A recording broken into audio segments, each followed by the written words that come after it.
generally try to wake up between like 7 or 8 o'clock. And I start working pretty soon after waking up, just because generally we'll have had a game or some type of event go on that data has to be processed and sent out. The insights from that information has to be sent out in preparation for a potential meeting or just decisions that need to be made on training for some of our athletes in the current day. So I'm working like pretty much as soon as I wake up. But after that, I start getting ready, have breakfast, make my way into the facility. At that point, these things that have been processed and put out onto our stream begin to be discussed. We generally have shoot around and or workouts and lifting that goes on in the morning time. And then that'll last until about like noon, 1 o'clock-ish, at which point there's kind of like a gap in the day generally. That gap is actually very important time for someone working in professional sports, that gap in time in the day that you have to kind of be to yourself, catch up on your own work or whatever it may be. And I've definitely in more recent years begun to utilize that time to better myself personally. Not staying on a computer like I would in the past, like all the time. Like it's nice to step away from something and be able to come back to it, especially if you are on so often. So just taking that time to, drive, take care of errands that I need to for my own personal life. After that, I generally am headed to a game or I have the evening to myself. And for me, I wish I had the luxury of 7 o'clock in the morning. My day generally starts at 5. I wake up and there's usually the order of the day going through my mind. So I'll get up, do my meditation and get myself ready.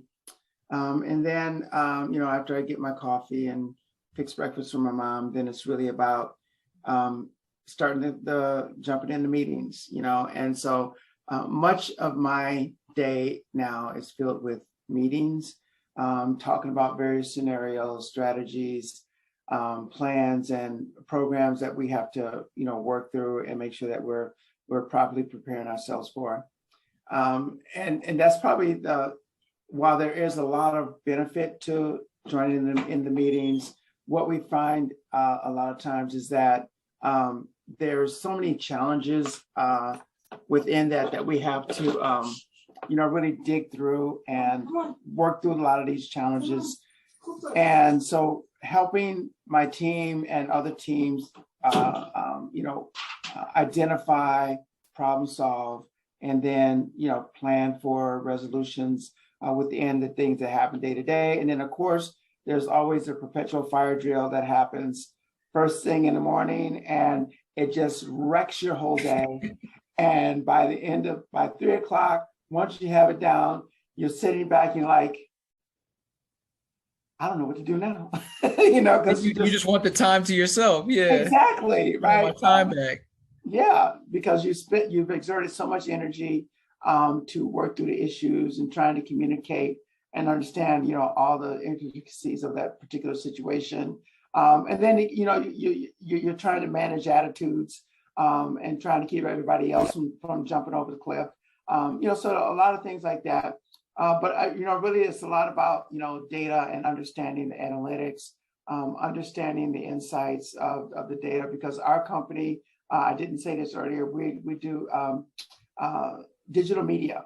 And we do other forms of media as well, but that's kind of our expertise. So we do a lot of data modeling and a lot of statistics and things of that nature. So working through that and trying to understand, what those models are teaching and what it is showing us, and to be able to make business decisions for our clients and help to lead them to help improve their bottom line.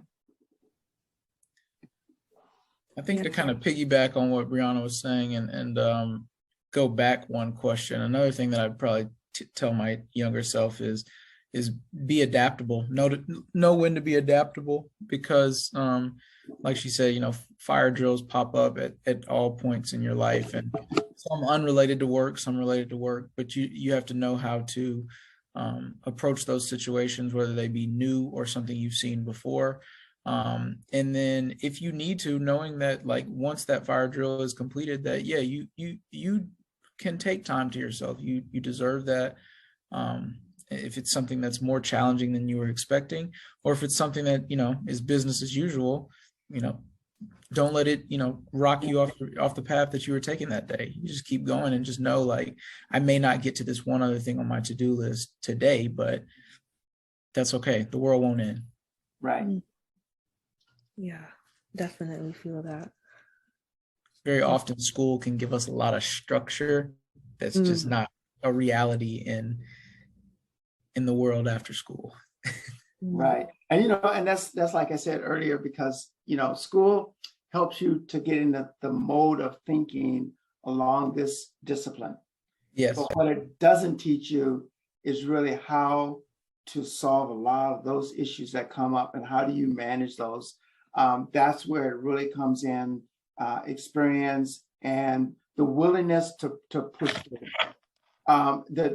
In this industry, in the STEM all around, the challenges are great because the problems are big, and you're trying to move a boulder, you're trying to put up a structure that can support X amount of pounds per square inch and not have it collapse.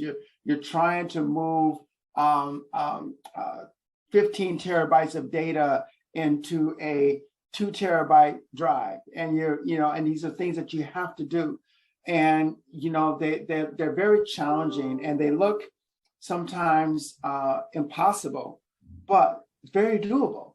And It's just being able to maintain a sense of mental alertness and positive attitude, so that you can help solve these issues and work through them, because there is a solution. Definitely. And that's where the patience comes into play again.